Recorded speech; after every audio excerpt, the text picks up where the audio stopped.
Oopsie. Sure.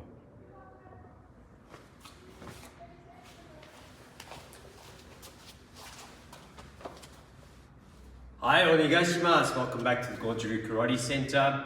I've got the phone looking at me through the fancy cameras so that we have the best resolution, so I'm not going to be able to see any comments. Zoe is going to be back of house very soon typing away, and I'll read all the comments afterwards. So today's short live stream is going to be an evolution of ideas, and the idea being, how do you prepare as an instructor to improve the content or the creative content that you give to your students,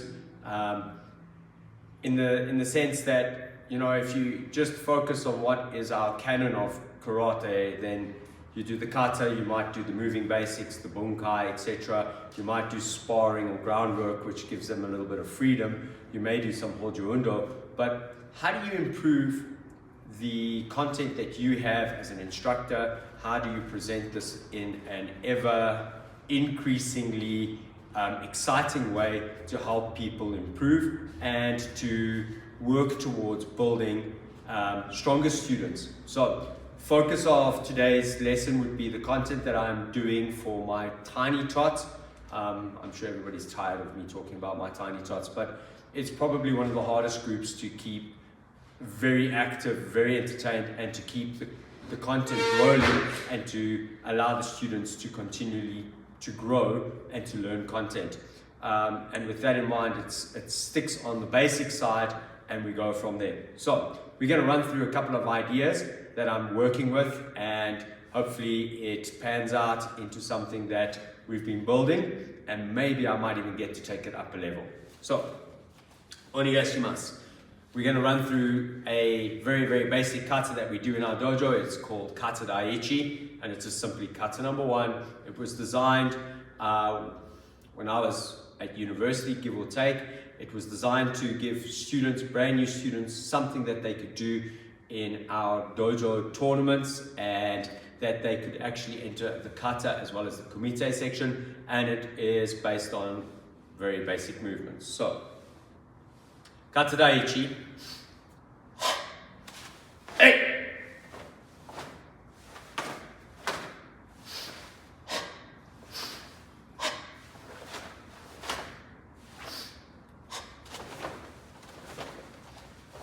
Hey!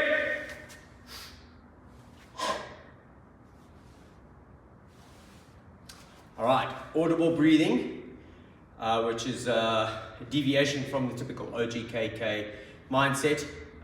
Two reasons. Number one, my students need to know that they need to breathe. And number two, if you're online and you're watching me doing this minus the breathing, you might go, it's a little bit strange. So the audible breathing is to just show where we focus on breathing a little bit more. All right, attached to this, something that we designed in our dojo a couple of years ago when we became a little bit more obsessive about bunkai and trying to make sure that the students had some kind of bunkai. So, Kata Daiichi bunkai.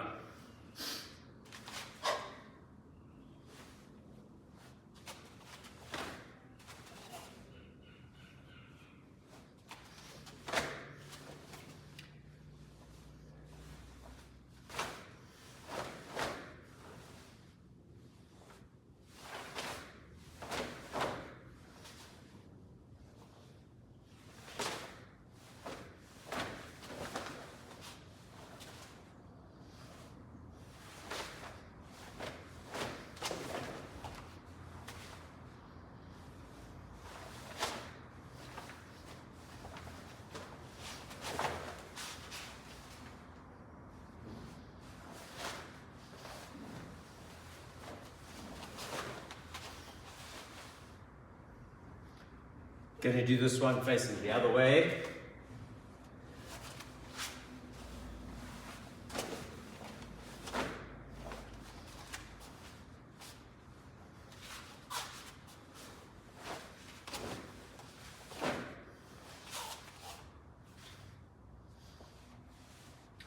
So 5 basic bunkai. And you start scratching your head and going, well, those bunkai don't necessarily correspond to the very, very basic kata that we just executed. So along the way, we've been drilling this the last few weeks. And as a direct result of that, the students are getting the bunkai, but some of them are going, Sensei, when we see you do Geksada each bunkai, the bunkai and the kata look the same. So number one, my students have called me out on it. Number two, I'm going to have to redesign a bunkai for kata daiichi that resembles the kata. So this requires a little bit of creativity. And number three, what do I do with what I've already got? So without them realizing it, they've helped us learn and develop a new kata, which we're going to call kata number 2. So kata number 2. 8.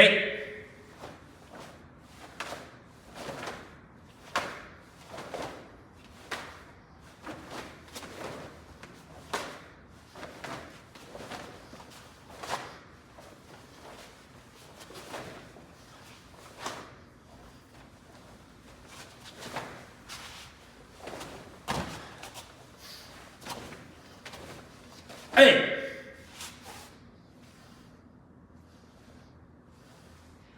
So in doing that, we've now put the bunkai first and the creation of a kata second, that they can go home and practice and go, I have bunkai. Now, I like the idea that the bunkai has now preceded something that we would call a new kata. And the kata is simply a little textbook they take home and that they can work with, they can develop, they can practice, and in the same process, they are entering that fight simulation every time they're doing the kata, because when they come to the dojo, there is that existing partner work, the 2-person drill that they're doing as a bunkai. Key concepts in our bunkai would be, number 1, the idea of holding against the grab, using things like an elbow strike, holding, elbow strike, controlling those arms, stopping people from lifting and going to a choke. 2, not blocking punches, but rather breaking free. And this is based on the idea that if students make the mistake of going on the inside and they block, by getting somebody to hold their hand and then getting them to break out, we're correcting their kion immediately. 4, if we look at that exact same bunkai, so from here, 1, introduction of a double punch versus kind of sticky, static punch, or 2 single punches. Next concept, the jab, straight from the blocking position, and that the block has got that pull down, leading to that jab.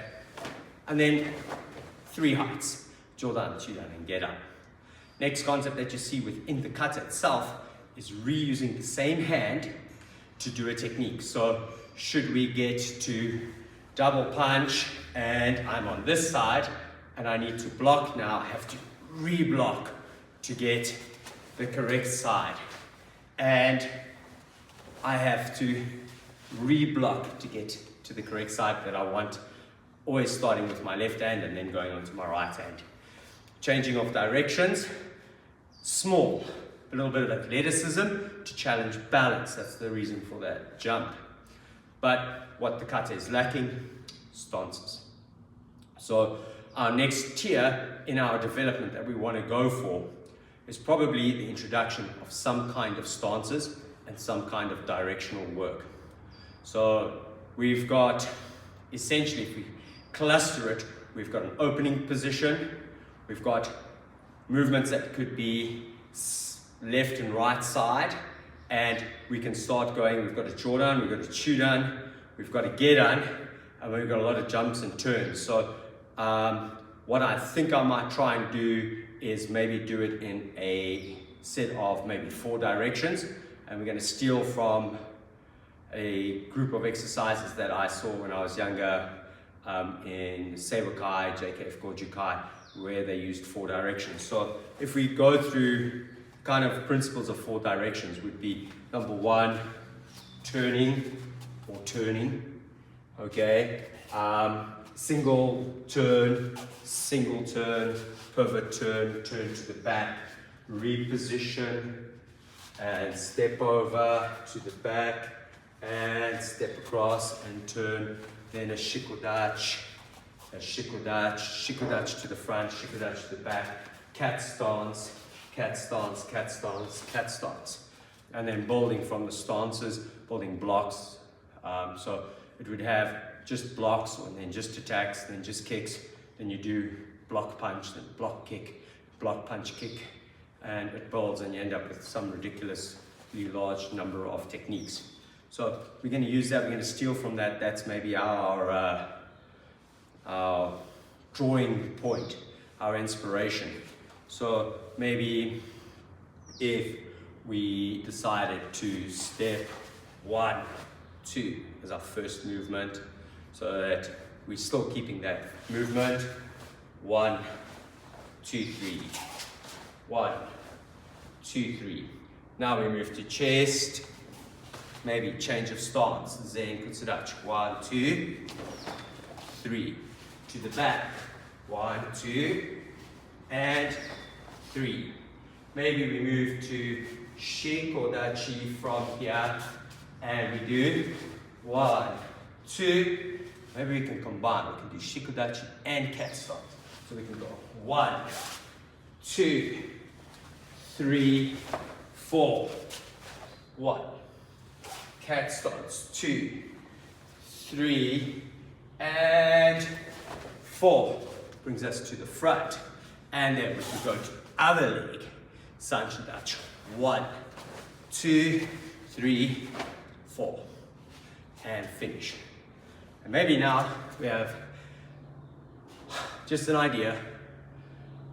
Kata number 3.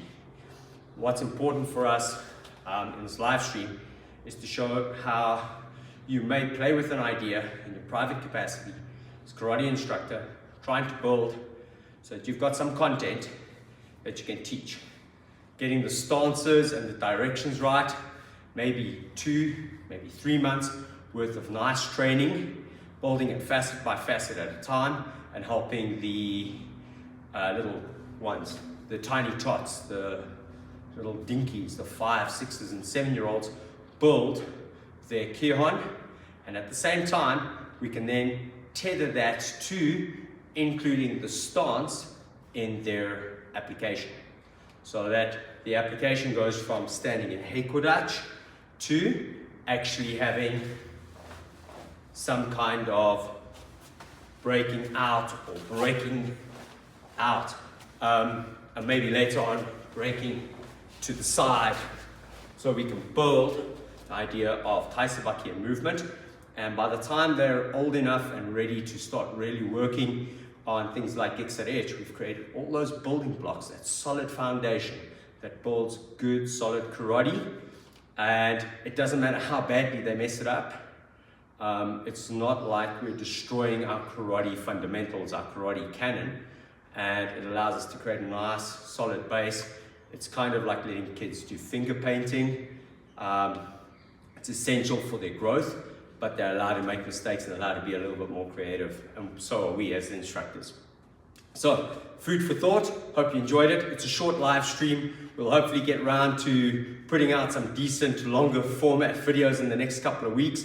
We have got a few of them in the pipeline, but unfortunately, we don't have much editing time. We're constrained by one very hungry little man who is happily growing, and a mom who is recovering from her delivery and pregnancy. So since Zoe is good, new baby Archer is good, and for those of you who've been asking, thank you very much. Everybody is good and healthy, and we hope you have an awesome weekend wherever you are in the world. Hey, arigatou gozaimasu. Thank you very much for joining me. Sayonara.